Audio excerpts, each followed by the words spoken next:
tonight I want to tell you three fantasies, all of which have something in common. The first fantasy is about reproduction. We use the word reproduction in two principal ways. When we talk about the biological reproduction of the species, and when we talk about making a good reproduction of something in terms of a painting, a photograph, or a recording, or a videotape. And what is all this about reproduction in that direction? Hundreds of years ago, kings of Europe who wanted to form feudal alliances by marrying the princesses of far-off states would have painters send portraits of the lady in question to see if His Majesty approved of her before he got her. And there's a famous story in which Henry VIII of England was badly cheated in this respect by a too flattering portrait of Anne of Cleves.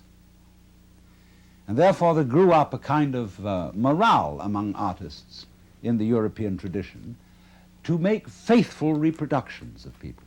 And they perfected their technique, beginning with the marvelous work of the Renaissance painters and the Flemish painters, and going on finally to what was called art officielle in the 19th century. We got what we now call photographic realism. But then they said, isn't there some more scientific way of doing this? And so they discovered the camera. And first of all, there were, remember those brownish daguerreotypes? And people said, well, that is pretty. It really looks like Grandpa, doesn't it? And then they said, but there are several things missing. It isn't colored.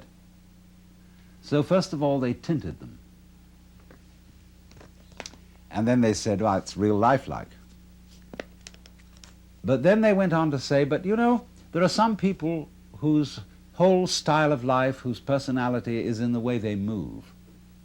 And if you just take a static shot like that, the personality isn't there. It's the way they go. So they said, we've got to have some way of making people move. So they invented the movies. And I remember when the first movies came out, they were all going everybody was going, in a jerky way. Then they smoothed it out and they said, oh, that's real lifelike.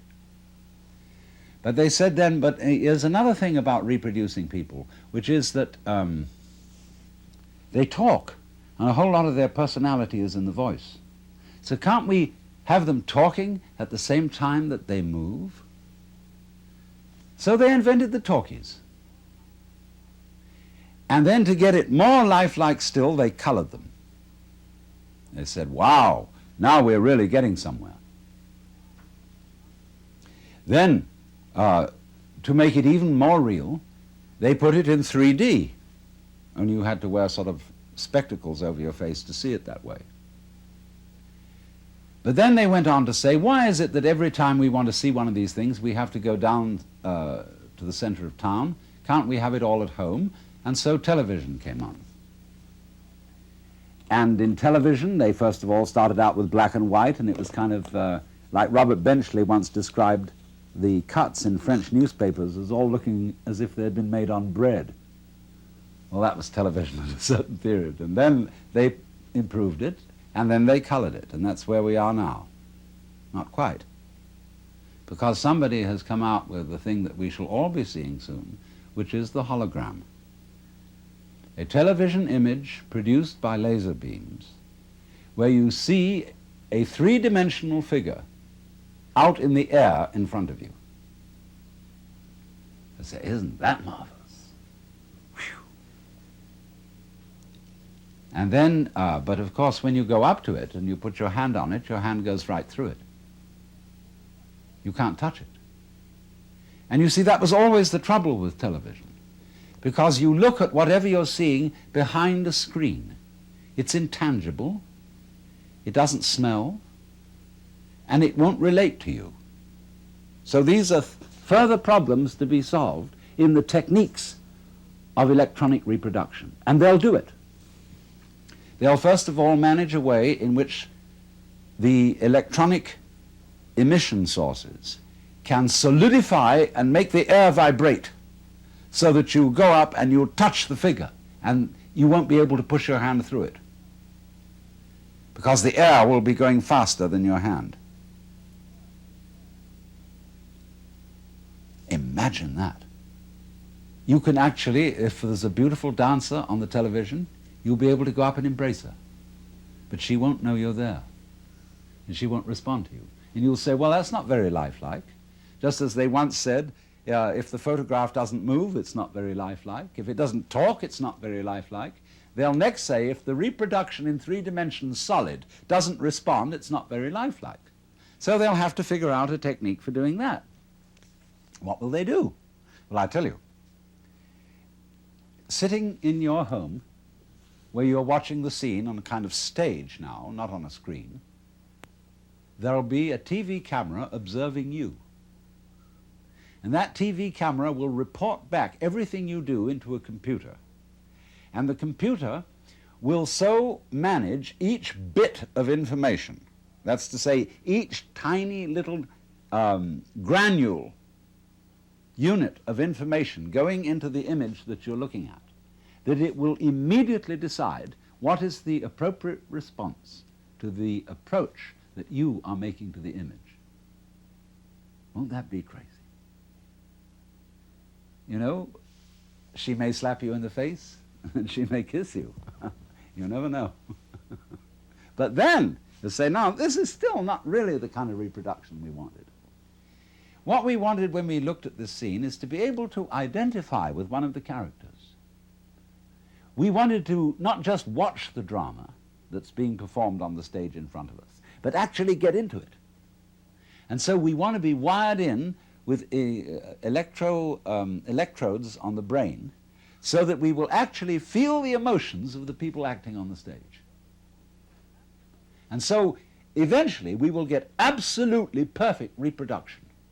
And we will be able to see that image so vividly that we shall become it. And so the question arises, could that be where we are already? Are we a reproduction which over the centuries of evolution has worked out to be a replica of something else that was going on, and we are where we always were? Now the next fantasy concerns the idea that every living being thinks it's human. And that means a plant, a worm, a virus, a bacterium, a fruit fly, a hippopotamus, a giraffe, a rabbit. That all these beings, wherever they feel out from, as we feel out from our bodies, feel that they're in the middle. That is to say, wherever you look, you turn your head around, and you feel you're in the middle of the world. You feel you're the center. And a rabbit or a fruit fly feels that it is a center. And it has around it a company of associates who look like it. And therefore, this creature knows that these are the right people, just as we know when we look at human beings. They're the right people. They are one of us. Only, of course, we have to make distinctions because you never really know that you are you and that you are really in the right place unless you can contrast yourself with some other people who are, after all, not quite in the right place, and some other people who are very much in the wrong place. And then, through having this succession of comparisons, you know that you're okay. Well, the insect has exactly the same arrangement. Well, you say, well, insects and things like fishes, they don't have any culture? What do you mean, fishes being civilized and being entitled to consider themselves as humans? Well, let me put the argument from the fish's point of view. Fishes say, human beings are a mess. Look what they do. They can't exist without cluttering themselves and carrying around all kinds of things outside their bodies. They have to have houses and automobiles and books, and records and television and hi-fi equipment and stuff, endless stuff, and they litter the earth with rubbish. So think of a dolphin. He isn't really a fish because a dolphin's a mammal, but a dolphin's point of view towards the human race. Dolphins spend most of their time playing. They don't work because the grocery is right there in the ocean, whatever they need. And so a dolphin will catch up with a seagoing liner, and it'll get on the wake of the liner and put its tail at an exact angle of 26 degrees. And in so doing, the liner will carry the dolphin along. The dolphin will make circles around the liner just for fun, playing all its life in the water. And we know that a dolphin's brain is as big, if not bigger than ours, that it's incredibly intelligent, that it has a language which we can't decipher. And the person who knows most about dolphins in the United States, Dr. John Lilly, is a friend of mine, and he said he came to the conclusion that dolphins were too smart to tell us their language. So he abandoned this project. He said he would no longer keep such a highly civilized being in the concentration camp of a zoo, and that it should go back to the ocean. So the point is, though, that not only dolphins, but every organism that has any sensitivity in it whatsoever considers itself to be the center of the universe. Now, it has its problems. There's a Zen poem which says, "The morning glory which blooms for an hour differs not at heart from a giant pine that lives for 1,000 years." In other words, an hour is a long life to a morning glory. 1,000 years is a long life to a pine.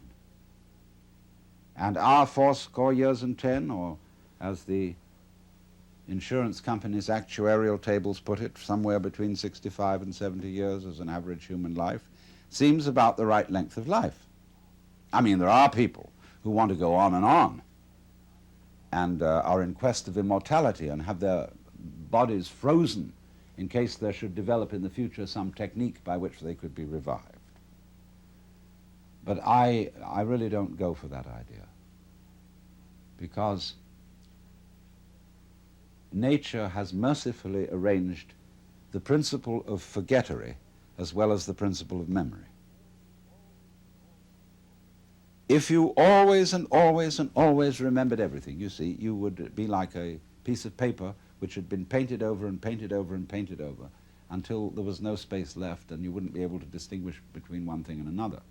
It's like when a whole bunch of people start to scream and make noises and out-scream each other, and soon you can hear nobody. So in that way, one's memories become screams, and nature mercifully arranges that the whole thing be erased, and you begin again.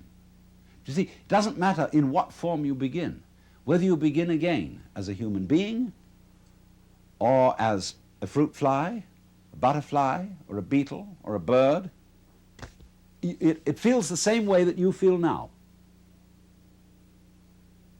So we're really all in the same place. And we all have above us things much higher than ourselves. And we all have below us things that we feel are much lower than ourselves, just as there are things out there on the left and things out there on the right, and things in front and things behind. Because you're the middle. You're the middle everywhere, always.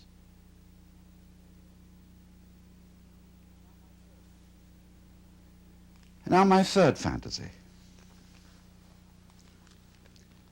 Nobody has, it seems to me, really seriously asked the question, how do stars begin? Why? How out of space do these enormous radioactive centers arise?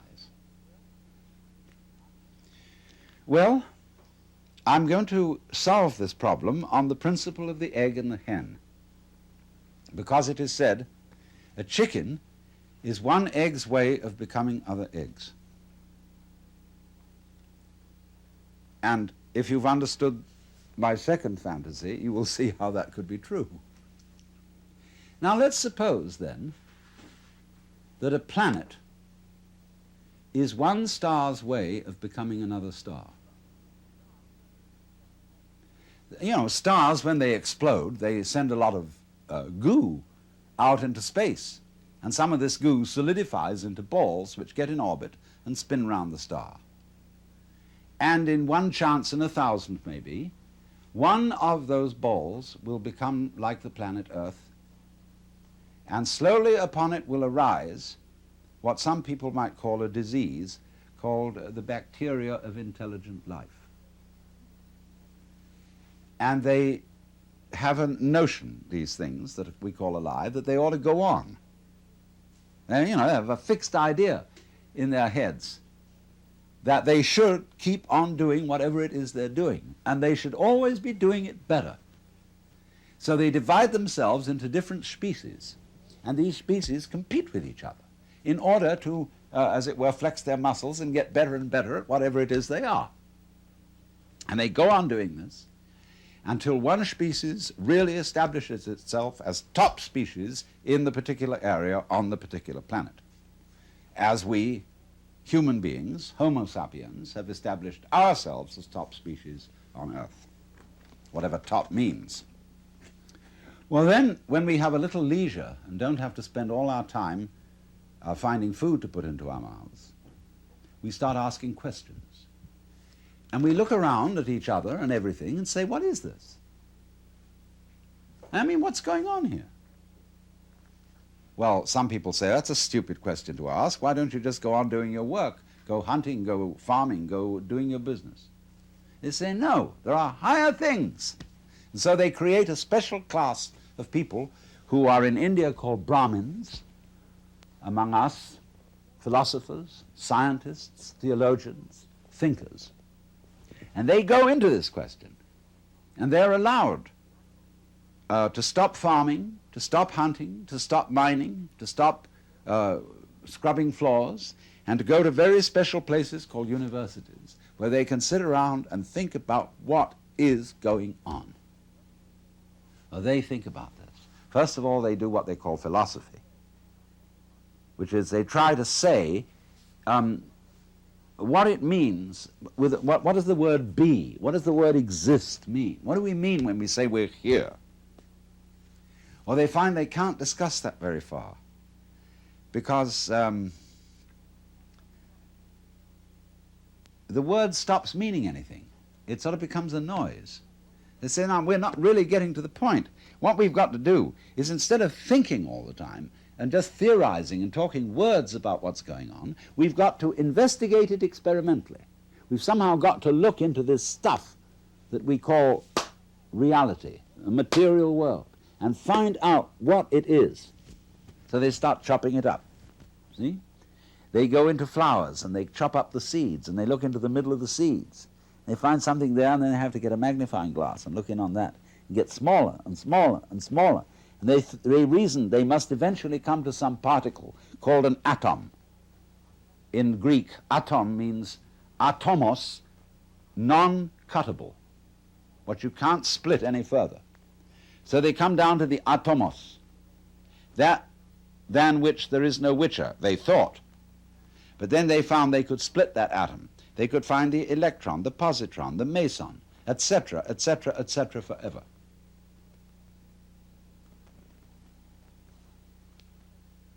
And so they said, well, this is a real science, because we've now found out that every atomos of matter contains immense energy, and that we could come to the point where we could release the energy in the atom. And the trouble with intellectual people is that anything that can be done must be done. And so eventually, in the necessary course of the development of nature, they found out how to blow the earth to pieces and turn it into a star.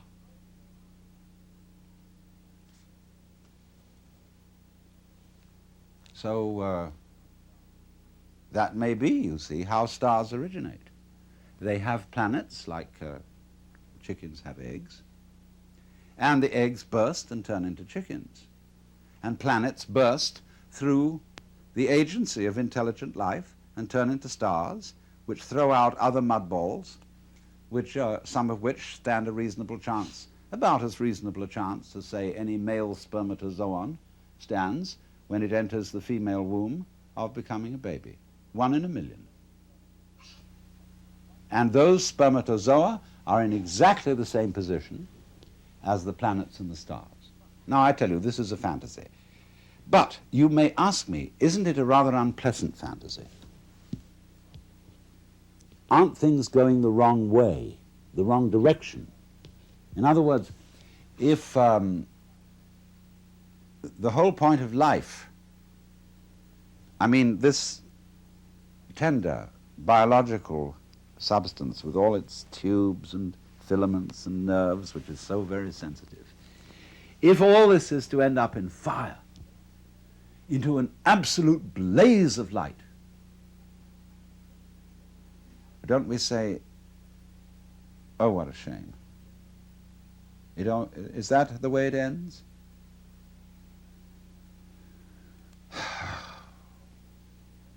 But so many people say that they want to see the light. They want to be enlightened. They want to dissolve into the light of God. And then when they've done that, all over again, the process goes on, and it blows out those mud balls. And here are planets, and here once again, you're a baby, you're a child, the flowers are brilliantly colored, the stars are gorgeous, the smell of the earth, the sound of the rain, everything is marvelous once again. And once again you see the other, the man, the woman that you love. As if it had never happened before, it all starts over again. And as it goes on, it gets more and more intense. All the problems get more and more problematic. And you find you're wrestling with something you can't control. You've got to control it, but you absolutely can't control it, like all the problems of the world at the present time. The whole scene is completely out of hand. And we feel we're going to our doom, because we're going once again towards the birth of a star, which is the most creative thing there is. Now, if you think about this for a while, you see, I've put forward 3 fantasies, all of which have a cyclic quality. We reproduce, not only biologically, but we reproduce artistically, technically. Just for a moment, I want to put in an aside about biological reproduction. See, when I think back to my grandfather, whom I knew fairly well, he was, when I was a little boy, he was something extraordinarily impressive. He looked like King Edward VII. He was a very, very elegant man with a little goatee beard. He didn't have sideburns like this, and he had shorter hair, but he was a very elegant fellow, dressed beautifully. And I thought, you know, he was the very image of God. And now here I am, the same age as he was when I first knew him. And I have 5 grandchildren. And I'm sort of no longer impressed by grandfathers. You know, here I am. I'm one of them too. And this is the same idea, you see, of the round. That we are almost perpetually in the same place, as the French proverb says, plus ça change, plus c'est la même chose. The more it changes, the more it's the same thing. Well, that means then, you see, that existence, the feeling of being, is a sort of spectrum. Just as light is at one end red and at the other end violet. And you have to have these extremes in order to have color at all, in order to know light. So you see, likewise, we have to have the experience that there is somebody else, something else going on altogether out of our control, in order to have the experience of being me. And so in order to feel good, to feel that life is worthwhile, that existence is worth going on with, in order to bring out that feeling, just as the red brings out the violet, there has to be in the back of our minds, maybe very far away, the comprehension that there is something that could happen that absolutely mustn't happen, that is the horrors, that is the screaming mimes at the end of the line. We have to know that's there. And every so often, that has to happen. Because if there isn't the experience that we go through, called the screaming mimes at the end of the line, where everything has gone wrong, like just before he died, the British novelist Arnold Bennett said, "I feel somehow that everything's absolutely wrong." You know? So the possibility, even the imagination that there could be such an experience in the back of our heads, is the background which gives intensity to the sense that we call feeling good, feeling that it's all right. It's all right now, I'm only bleeding. So, if you understand that, you see that really and truly you're always in the same place. Just as every creature thinks it's a human being. And as just every being turns out to be a reproduction by some interesting technology, whether it's electronic or biological, makes very little difference. And just as it may be, I don't know, planets are stars' ways of becoming other stars, and so on, and so on, and so on. But the moral is, you're always in the same place. And what is that place?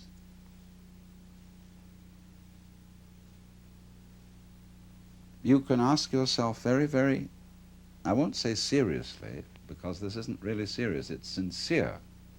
Ask yourself very sincerely, if that is so, if, in other words, the place in which you are now is the place where everything and everybody else really is, only there's an arrangement to pretend that you ought to be somewhere else. So the place where you are is the place where you're always pretending you ought to be somewhere else. And this is the nature of life. This is the pulse. I ought to be somewhere else. So it's a kind of a gazing like that, see? When if you discover that that's the trick that you're playing on yourself, you become serene. And you don't entirely give up the game because you've seen through it. But you say, it really might be fun to go on playing.